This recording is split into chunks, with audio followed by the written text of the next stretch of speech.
शिल्पा शहर की पढ़ी लिखी और होशियार लड़की है, जिसकी शादी उसके पापा के सालों पुराने वादे की वजह से गांव के विकास से हो जाती है। शिल्पा की सास पुराने ख्यालों की होती है।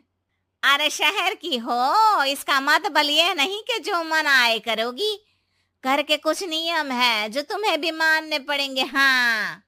मम्मी, मुझे रीति रिवाज से कोई दिक्कत नहीं है, पर ऐसे नियम जिनका कोई मतलब ना बने, वो तो गलत है। हाय, देखो तो। अरे घर आए एक दिन पूरा नहीं हुआ और सास से जुबान लड़ाना भी शुरू। नहीं हो, बहू हो, अपनी हद में रहना सीख लो। हाँ। इतने में विकास भी वहां आ जाता है। माँ, मुझे लगता है शिल्पा को घर रहने की जगह दुकान चलना चाहिए। इसकी नई चीजों की समझ और सोच हमारे बिजनेस के लिए बहुत अच्छी रहेगी। बेटे की बात सुनकर माँ को बहुत गुस्सा आ जाता है। अच्छा, अरे बीवी के आते ही तेरे तो सुर बदल गए। अगर ये दुकान जाने लगी तो गांव में क्या इज्जत रह जाएगी हमारी है? लोग क्या कहेंगे? ये कहीं नहीं जाएंगे बस। हाँ। माँ के आगे और कुछ बोले बिना विकास वहां से चला जाता है और सास शिल्पा को घर के कामों में लगा देती है। उसी रात विकास और शिल्पा साथ बैठकर बातें कर रहे होते हैं। मम्मी ऐसा क्यों सोचती हैं कि औरतें कुछ नहीं कर सकती, और उन्हें लोगों की इतनी चिंता क्यों है? पापा की डेथ के बाद माँ ने दुकान संभालने की कोशिश की थी, पर लोगों ने उल्टी सीधी बातें सुनाकर उनका आत्मविश्वास इतना गिरा दिया कि वो कुछ कर ही नहीं पाई और सोचने लगी कि शायद औरतें ये सब कर ही नहीं सकती। इसलिए उनसे भी नहीं हुआ। लोगों की यही तो दिक्कत है, उन्हें अपने से ज्यादा दूसरे की जिंदगी में स्वाद आता है। वैसे लोग जिनसे डरते हैं ना, उन्हें ही तोड़ने की कोशिश करते हैं। आप फिक्र मत करो, मम्मी की सोच बदलने का तरीका है मेरे पास।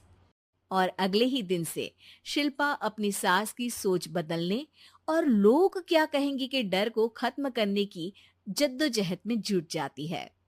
मम्मी, आपको पता है, गीता बबीता, अरे जिनके ऊपर दंगल फिल्म भी बनी है, मैं फिल्म बिल में नहीं देखती। हाँ। वो हरियाणा की लड़कियां हैं। दोनों रेसलर हैं। उन्होंने जब ये शुरू किया था ना, तो लोगों ने बहुत बातें बनाई, बुरा भला बोला, मजाक भी बनाया, लेकिन उन्होंने ना किसी की सुनी, ना अपने ऊपर से विश्वास खोया और ना ही हार मानी। और देखो आज किस मुकाम पर है। अरे तो ये सब मुझे क्यों सुना रही है? हाँ। नहीं नहीं, बस ऐसे ही, हमें अपने आसपास की खबरें तो रखनी चाहिए ना। ऐसा कहकर शिल्पा अपनी सास को सोच में डालकर वहां से चली जाती है। अब शिल्पा हर दिन दुनिया के अगेंस्ट अपनी हिम्मत से सक्सेसफुल बनने वाली लड़कियों की कहानी अपनी सास को सुनाने लगती है। इसी तरह कुछ समय बीत जाता है। और माँ, आजकल बहुत चुप चुप रहती हो, सब ठीक तो है ना?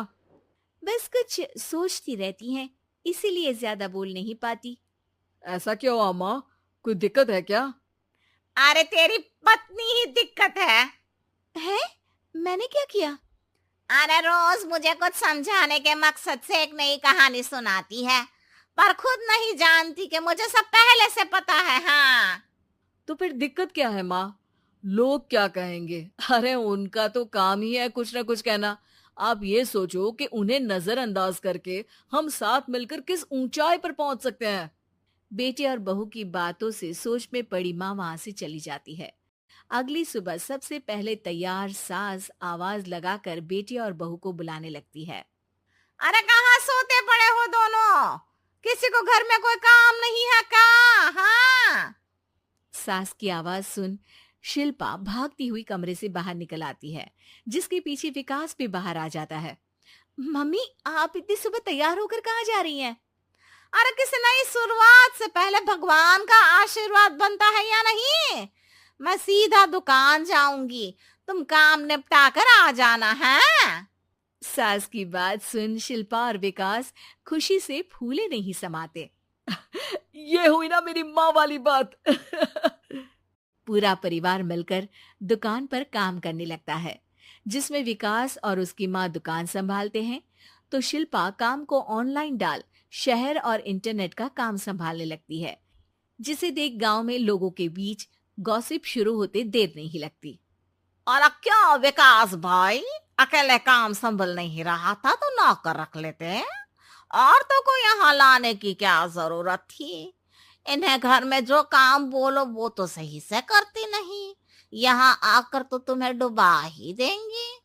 अरे भाई साहब, अगर आपके घर की औरतें सही से काम नहीं करती ना, तो हमें उससे कोई लेना देना नहीं। यहाँ आपकी पंचायत के लिए किसी के पास समय नहीं है। हाँ।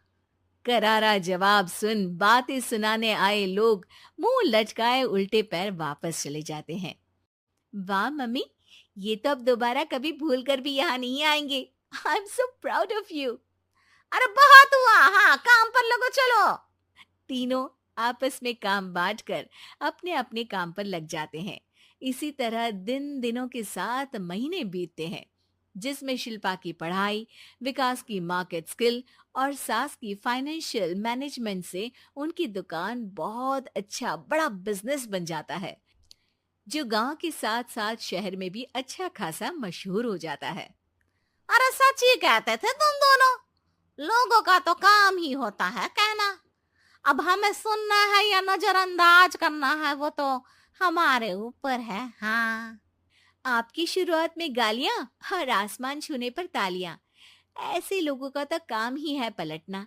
इनकी बातों से हमें कभी अपनी राह बदलनी नहीं चाहिए, बल्कि अगर बातें बन रही है तो समझ जाओ कि रास्ता सही है।